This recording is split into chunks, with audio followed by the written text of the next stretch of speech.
On this episode, the Trinity, Part 3, God the Father continued. Howdy y'all, I'm Pastor Mark. I'm the pastor of Copeland Christian Church, and this is Theological Moments with Pastor Mark.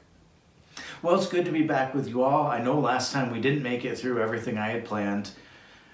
As you get to know me, you'll understand that's quite common for me, but thanks for bearing with me. And so, without further ado, we're going to just go ahead and jump in where we left off last week. So let's walk through each one of these roles. I'm going to put the descriptions in the description. The Father is first a divine source. That means he is from him, everything originates. Though the Son and Spirit were co-creators, it is God who is the author of all creation. It is also in him that we have our being. And so he is the sovereign ruler of all things. That's the King of Kings kind of idea, the King of the universe, if I may. He is the God of heaven, the Father, and it is he who has dominion over all and establishes the purpose and ends of all things. He's the Lord Chief Justice. He's the ethical absolute, particularly as the lawgiver. He determines what is right and wrong. He is the source of all that is good and perfect and pure, and he is the divine judge. God is also the compassionate reconciler. God is love, we all know this, and it is through the Son that he chose to reconcile fallen humanity to himself.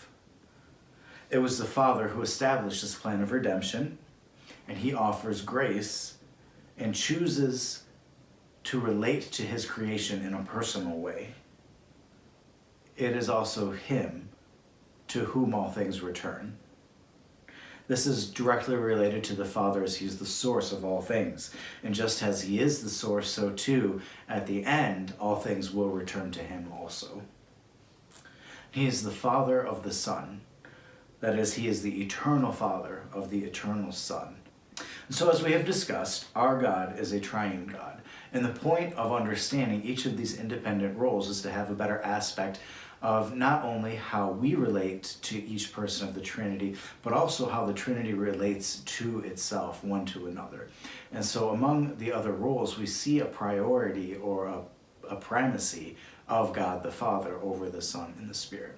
And so we'll talk a little bit more about that aspect in coming videos, but that's a pretty good baseline for a base understanding of God the Father.